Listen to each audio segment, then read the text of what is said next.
Welcome to another episode of Direct Line. Our special guest tonight is Bill Dotson, president of Modern Doors and Equipment Sales, and our hosts are Mark Unkefer and Ryan Nidak. Take it away, guys. Thank you, Dwight. So we're here tonight, as Dwight mentioned, with Bill Dotson, a legend in Maryland Republican politics and in business here in Maryland, just to talk to him tonight about his experiences and about, the view that he brings as a businessman to politics today. But we want to start off, a lot of our viewers might not know, Bill's background. He's been in business for, I think, 35 years now, since 1985 with his company, Modern Door. Bill, can you maybe just tell us a little bit about your background? How did you get to where you are today? Hard work. Started in 1985, 5 guys in a barn. And we started selling gymnasium equipment at that time, and slowly moved into all products in the gym, with bleachers, backstops, and then ultimately where my business took off was the folding wall. The big wall that went down the middle of the gym and divided it, which led into a lot of other businesses, hotels and whatnot. But from a humble beginning in a bar and about $10,000 borrowed, that business is now the largest business of its kind in North America. That's really pretty impressive, and it's interesting how you described how it's evolved over time. Correct me if I'm wrong. You and I have talked about this in the past, but you've had, as a result of that business, a fair amount of interaction with President Trump on a business level. So I have. It's a strange story I tell people, but the first big break I got in the hotel business was the Taj Mahal with President Trump, then Donald Trump, in 1989, 90-ish. And we got work at the Trump hotels, which then later led to the Marriott hotels. But it is interesting that one of my first big breaks was with Donald Trump. So you've also, go ahead. Sorry, Ryan, go ahead. I was going to say, in a sense, you've gone full circle, right? You started off in business with Donald Trump at the time, and now, in politics, got drawn back in much, for the same reasons that Donald Trump got drawn into politics, upset about, the state of global affairs and, especially the trade deals, that this country has been entered into. Maybe talk about, you have this very successful career in business. Why bother getting involved in politics? Well, the first move into politics was in 2014, where, listening to what Anthony Brown was saying and what he wanted to do if he won, as far as basically eliminating non-union companies in Maryland from doing state jobs. That drove me into supporting Governor Hogan and became very active then for the really first time. I mean, I was always a supporter and a person that donated, but actually a boots on the ground kind of person in 14. And then with that victory in 14, some new guys came into the scene. There was a new breed of Republicans coming in, like Ted Cruz, Mike Lee, people like that. That began to spout the things that were very important to me, which was the end of NAFTA and the end of terrible trade deals that would crush U.S. manufacturing. And just to give you an example of that, how even this ignorance goes on today, in the infrastructure deal they're talking about right now, they're talking about weakening the Buy American Act in the infrastructure bill. So here you're talking about spending $1.3 trillion, and removing the Buy American Act out of it, which means you're going to buy Chinese steel.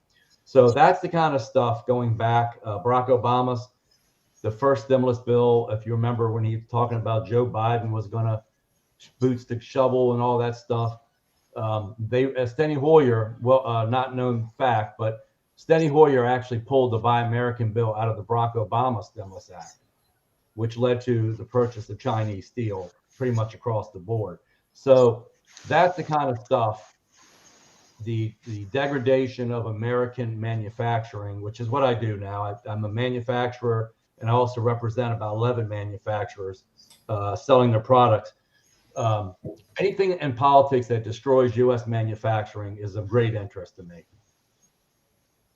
So you got involved in politics. You talked about after Larry Hogan got elected, or with that election, and you ended up getting very involved in local Charles County politics. So you were on the Central Committee and ran for office.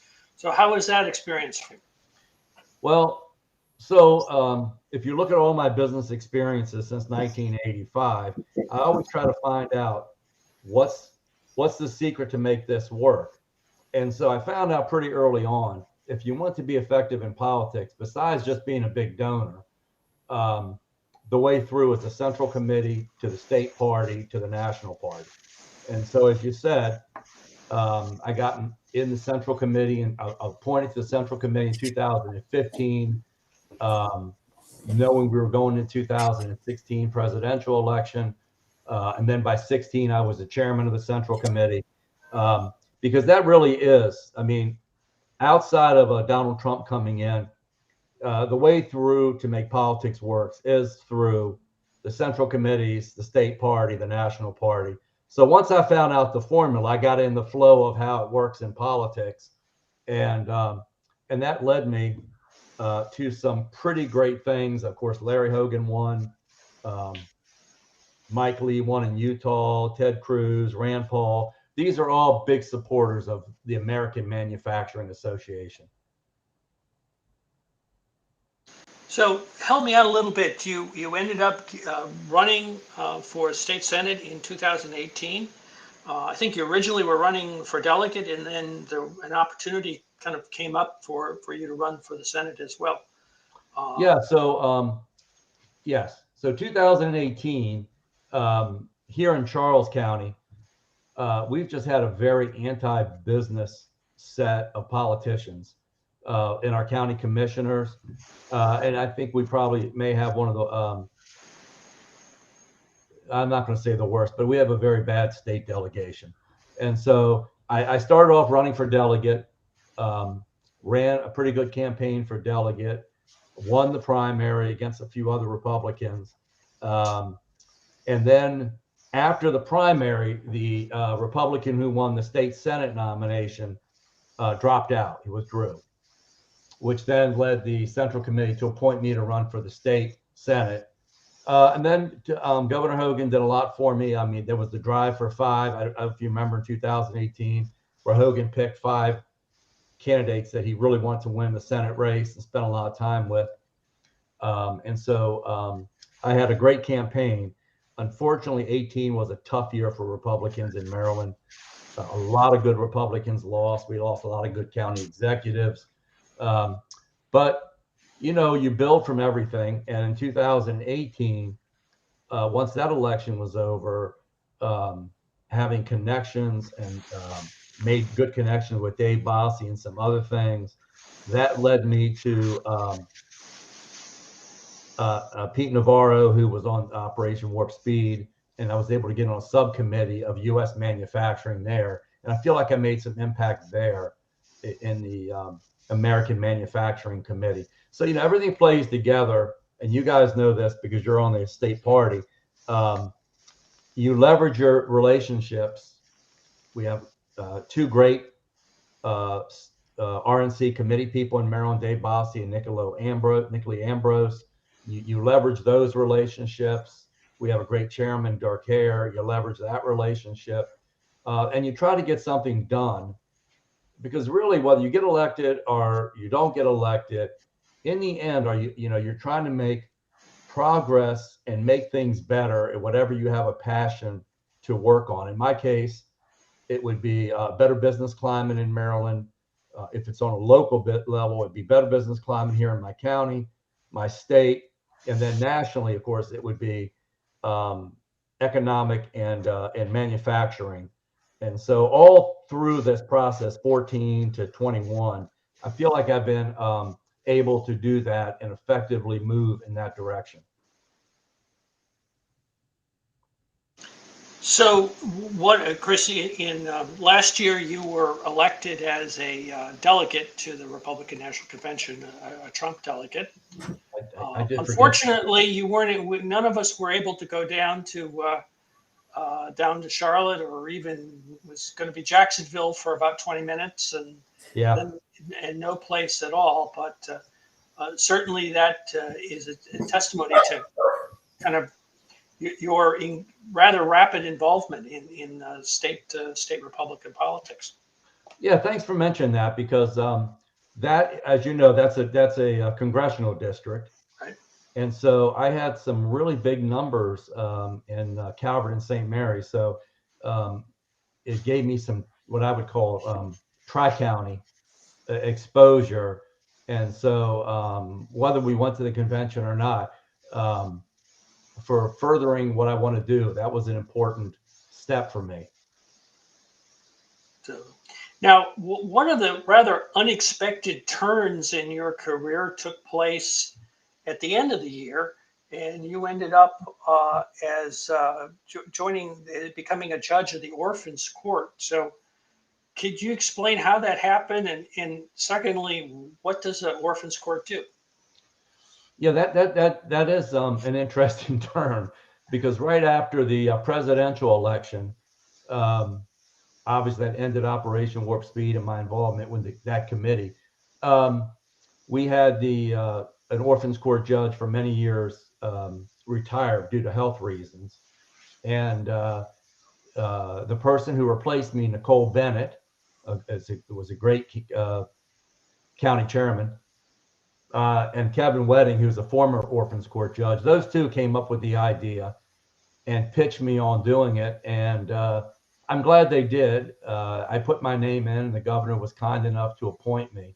So the Orphans Court is one of the oldest courts in the United States. It goes back to England in the 1600s, when the men would go to war and get killed. Of course, in the English law back then, their eldest son would take over their estates, and the court would facilitate that. In the United States, a lot of districts have changed the name from Orphans Court to Wills Estate and Probate, which is probably more appropriate. Basically, the Orphans Court handles all wills, estates, and probates in the county. So everybody that dies, they put in probate, and they go through a transition through our court.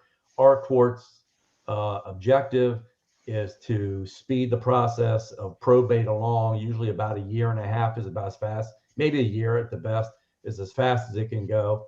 Obviously, there's conflicts, and you have disputes among children and heirs, and it can get pretty. I've seen some unbelievable stuff that I never thought I'd see, but it's fulfilling.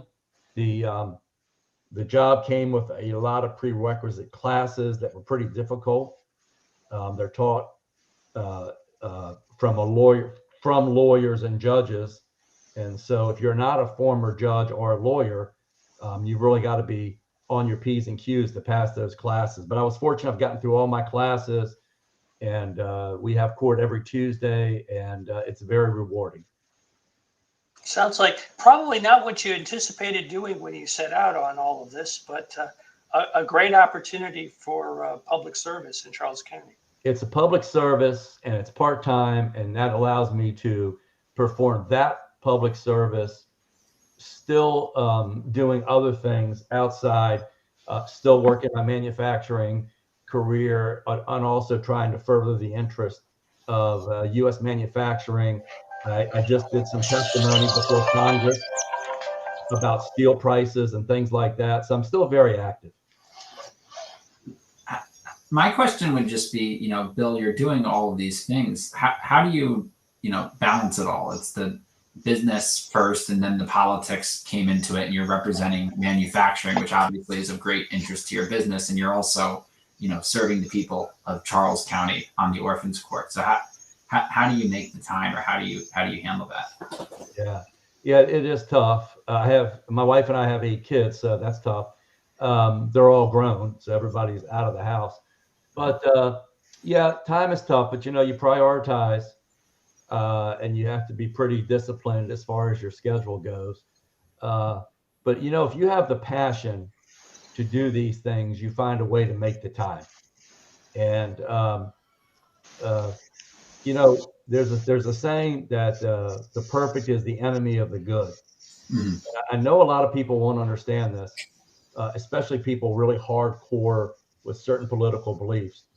But what you really have to do in politics and in policy is make incremental progress. And that doesn't sound sexy or exciting, but we made a lot of progress under President Trump, bringing back U.S. manufacturing.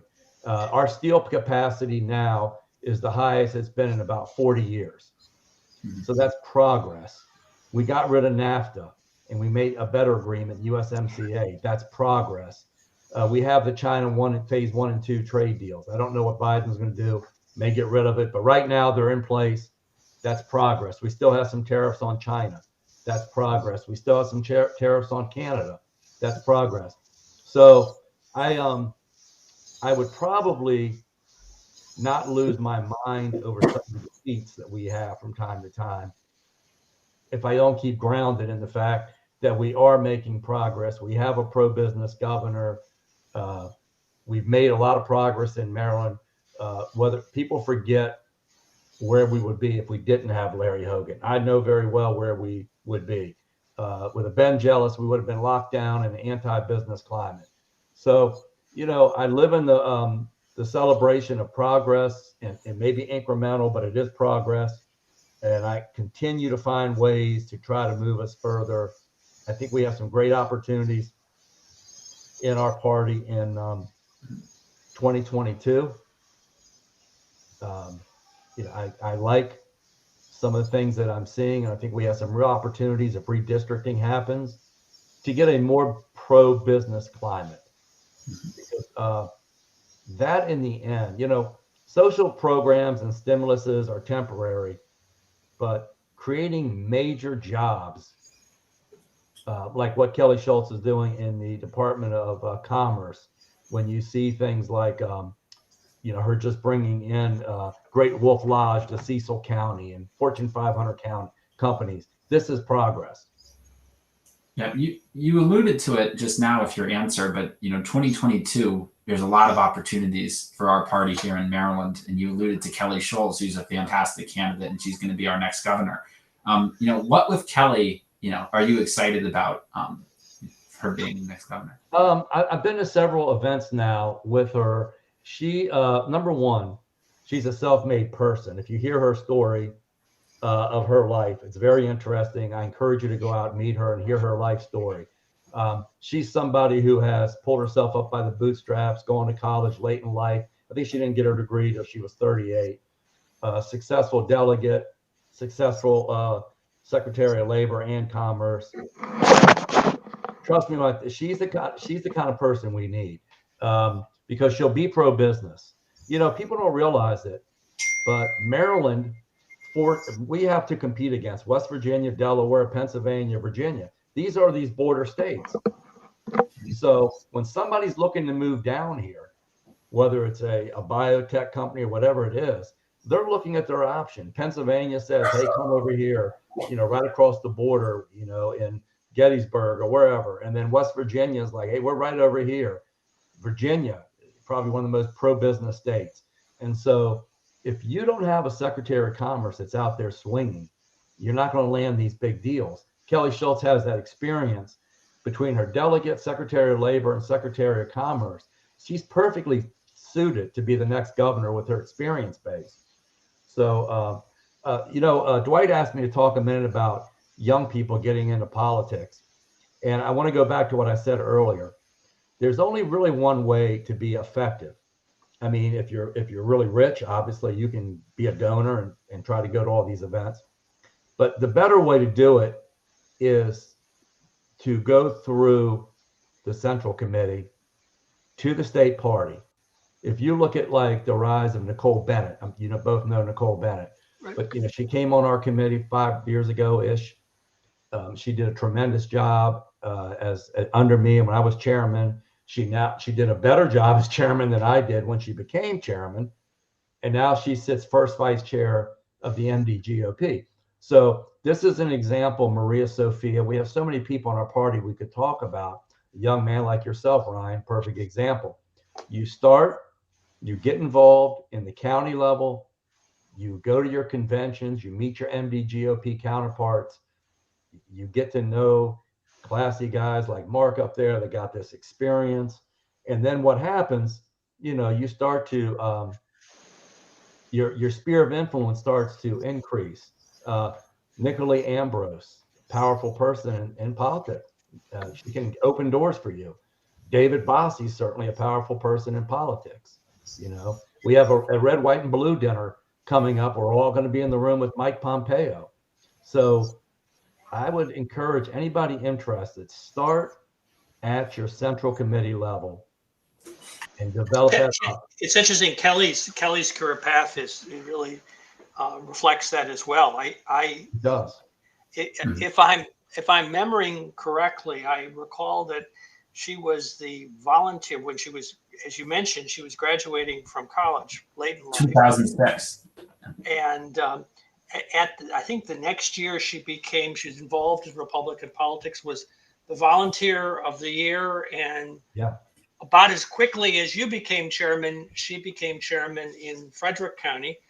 And then about 2 or 3 years after that, 2010, was elected to the delegate. So she went from volunteer to central committee member to chairman, ultimately to delegate. We wish you had done that as senator, but 2018 was 2018, right?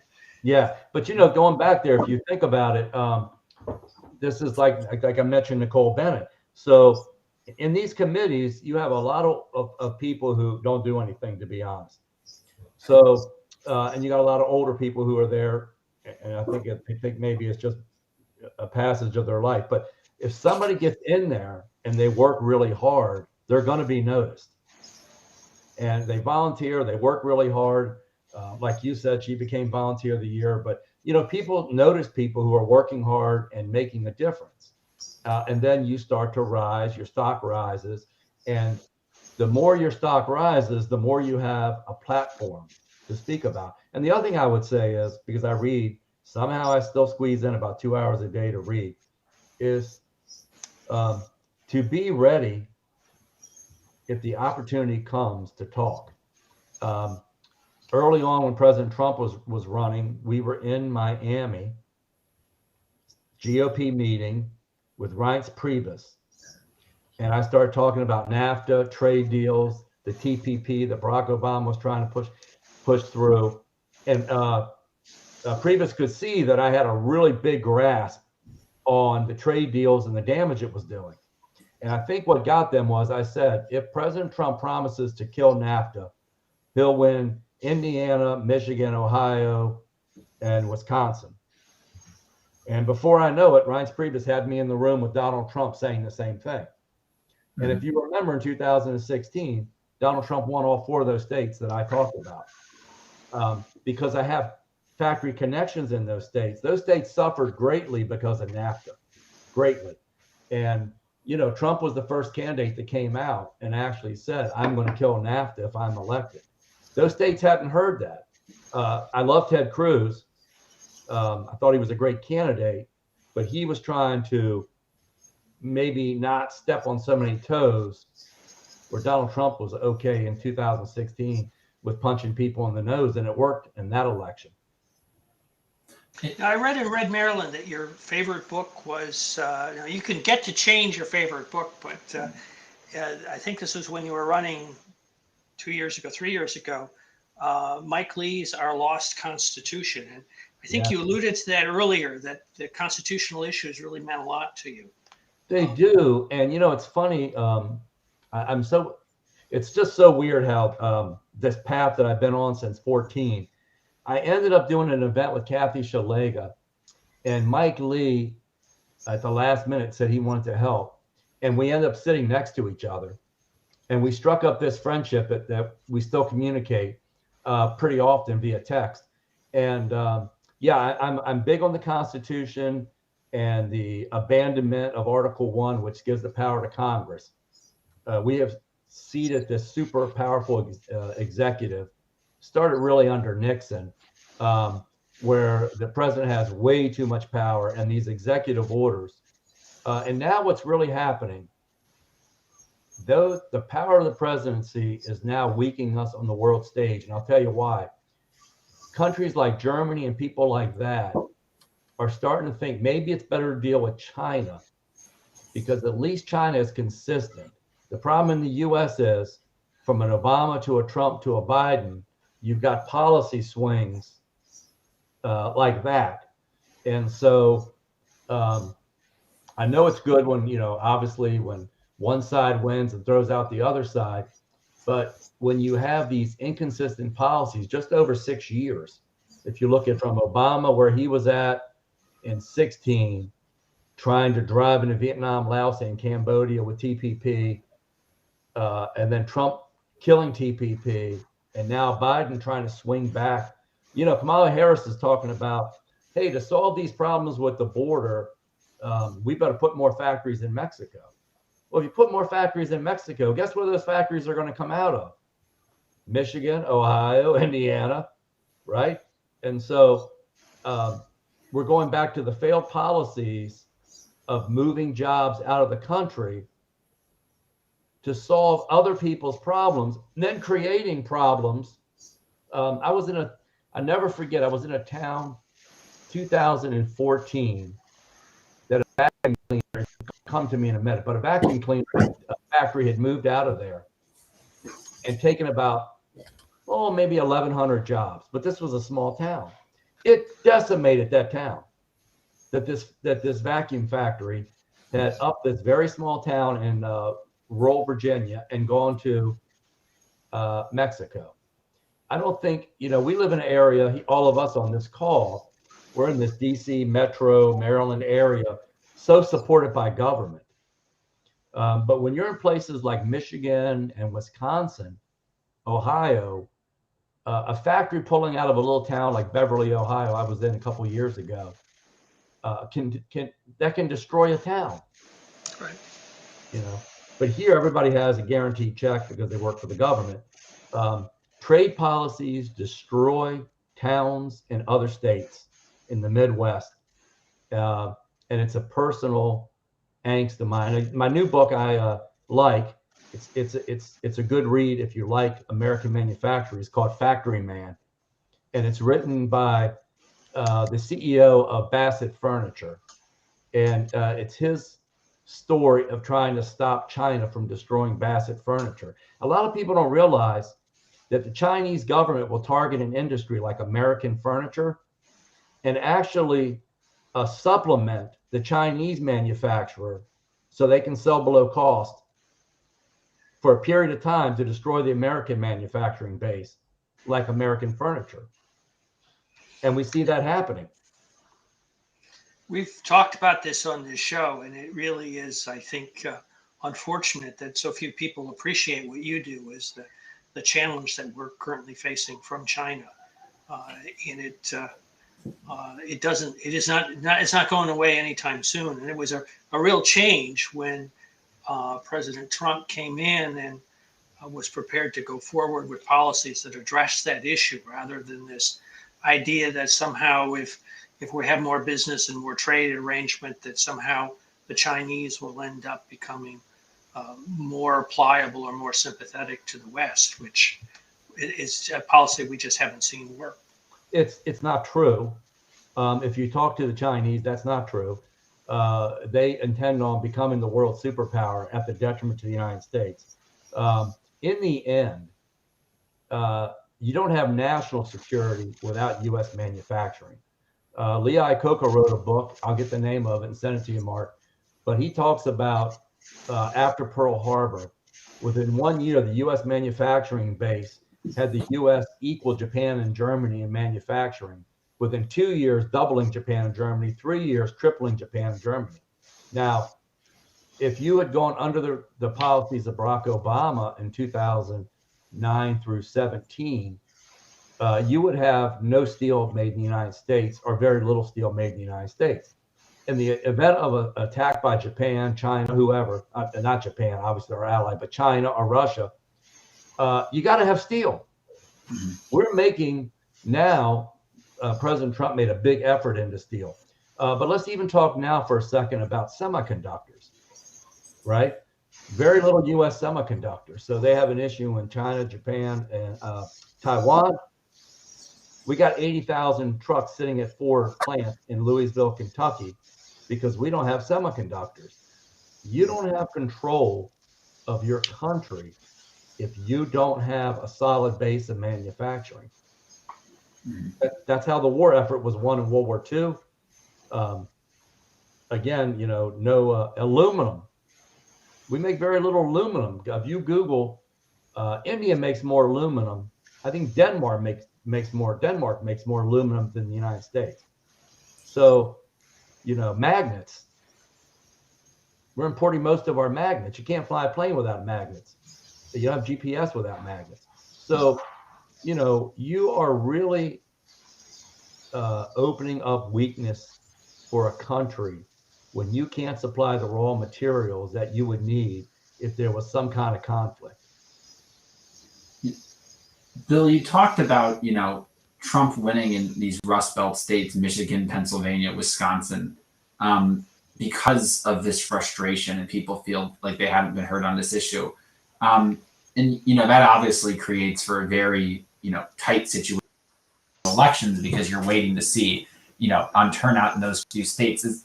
As Republicans in Maryland, how do we make that message resonate of the importance of supply chain to, a state with a lot of federal workers and a lot of people who are maybe more removed from that process? They don't see how the sausage is made, so to speak. Yeah, I know it is tough. I give a lot of speeches, and in Maryland, sometimes I see the audiences and connecting. A guy who works in the government, and COVID has done this. Think about COVID. It didn't affect federal workers. It didn't affect state workers. They didn't miss any paychecks.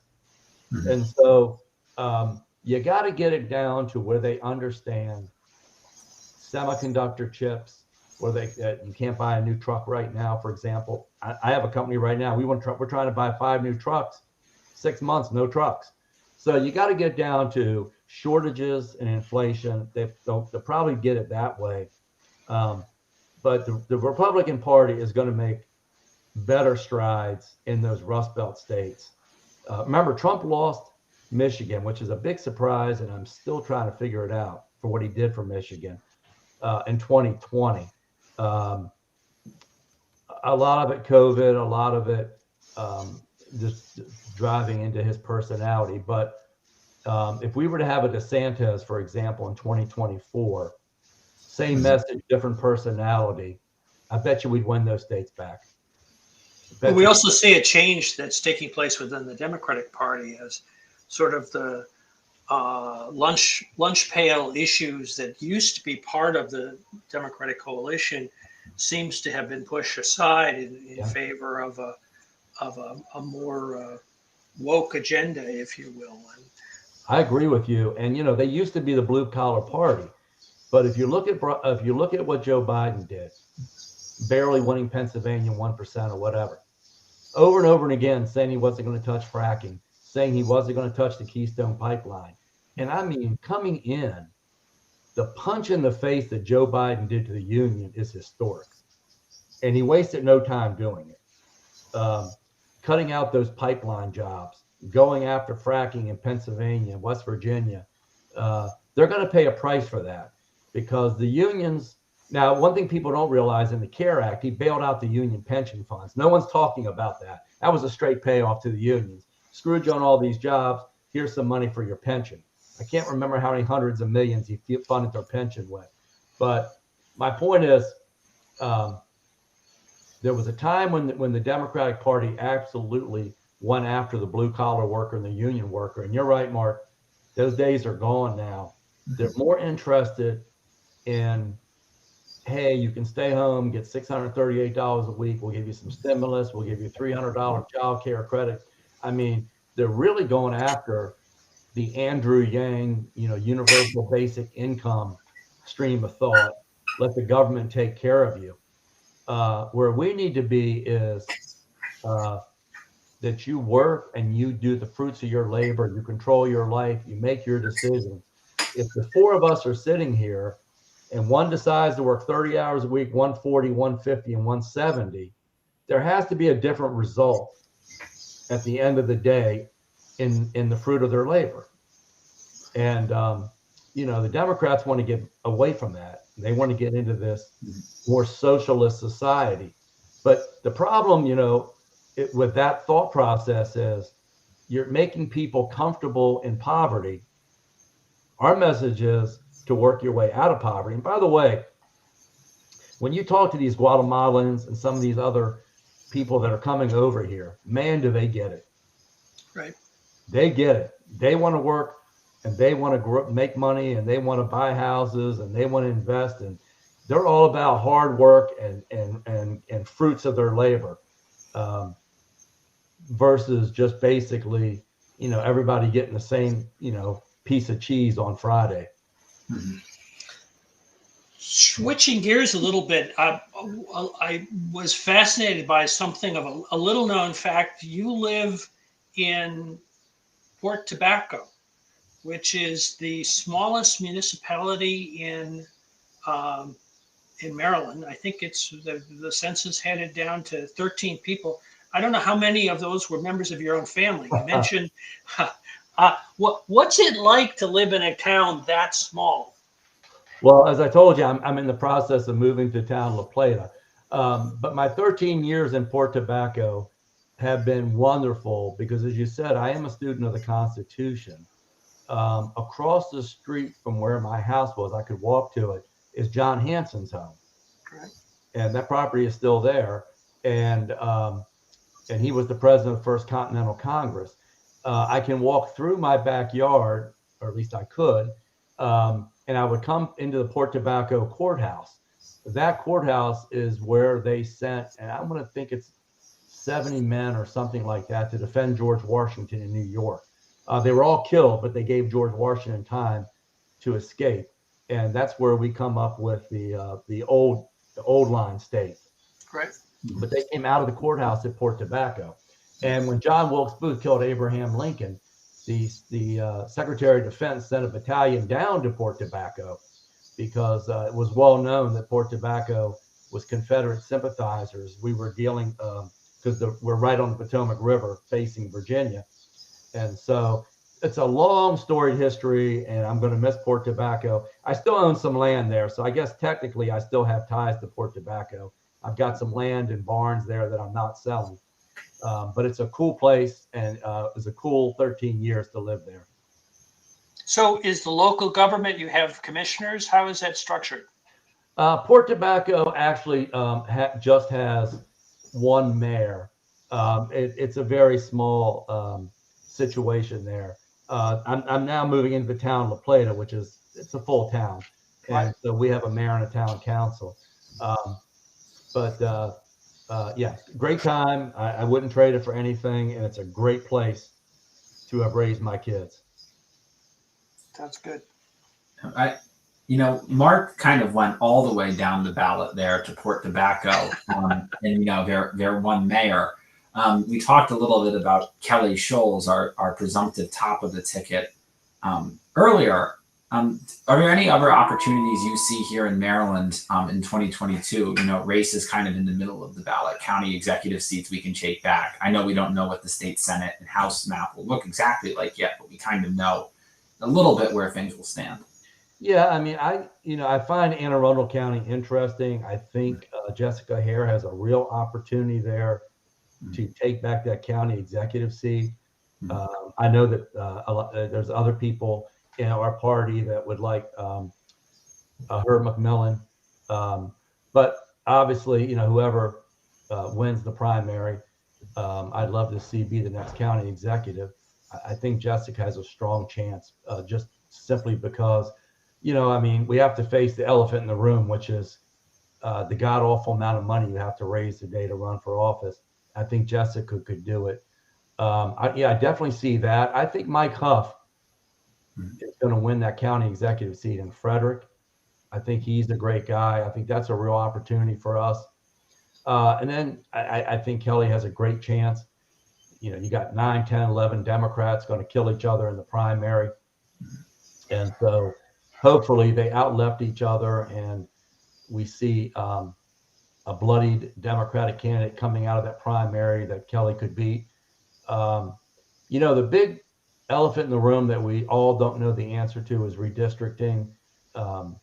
When we see what those lines are, I think there could be some significant pickups, because I think that with gerrymandering districts, we're at a disadvantage. So I would think county executive seats, I think we have some real chance.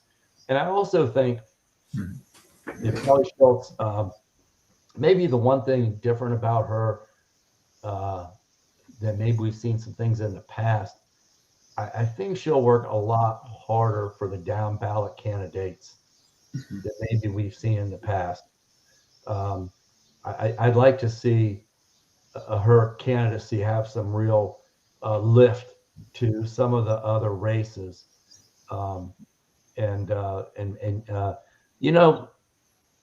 We need some balance in Maryland.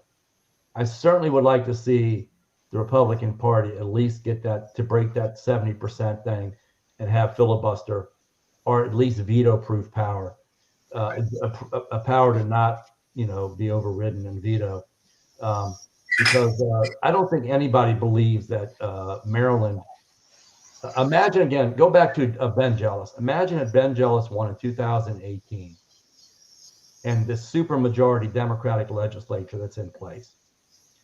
Maryland would have looked like Michigan. We would have been shut down like Michigan. People complain about Larry Hogan, but one thing they miss, we had one of the most extensive and broad essential employee list of any state. So, for example, remember, I'm in construction all over, American Manufacturer Association. Maryland construction never shut down. We didn't have a lockdown for construction. Pennsylvania did, with their Democratic governor by executive order. Michigan State shut down for months, which is why the supply chain is damaged so badly, because a lot of material comes out of Michigan that was shut down. So I think that the selling message, which finally answers your question, Ryan, balanced government works better. People have seen, at least with Larry Hogan, you don't have Maryland tilting all the way to be California. Kelly Schultz is governor, maybe sprinkle in some more senators and delegates, a couple more county executives, and you have a little bit more balance in the state, so that we're not California. I mean, we're not Florida, or we're not Texas, but we don't want to tilt all the way to be California. And so we need some balance, and I think we have opportunities to find balance and get more Republicans and create this balance 2022. I think that, a lot of the candidates that you mentioned, a common thread, and we talked about this earlier with Kelly, is just, this is not, as Bob Ehrlich would say, this is not your parents' or your grandparents' Republican Party, right? There's a lot of people, maybe from a more blue collar background, or people who value hard work. Yes. I know, Kelly, put herself through college, was the first in her family to go to college. Jessica Hare, grew up from a very humble background and likes to talk about, working in the diner and getting the milkshake in her hair and, helping support her family. And I think that just candidates that can relate to people as well will be a good thing for us in Maryland. Yeah, I agree with that, because too often we're saddled with, a particular kind of candidate. And so, diversity is good. Candidates that can relate are good, but also people who speak to the heart of people about real solutions. The only solution that the Democrats have, for example, traffic, is they always just want to go right to light rail. You very seldom hear talk about local roads, bypasses, and this. They always want to go right to light rail, which is big billions, real answers, real solutions to touch real people. And school boards, and that's going to be very big in 2022. So do you have any, we'll give you the last word, Bill. You have any parting comments, any parting advice for folks getting interested in getting involved in politics? Yes. Don't just complain. Anybody can complain. Get off your butt. Go down, find your local committee, your local Republican Central Committee. Maybe they have a conservative club like St. Mary's County does, but find something, get involved. Maybe run for school board, maybe support somebody for school board. We've all seen what school board can do to our children. But don't just complain, do something. You know, it's out there. We can get out there. We can be effective.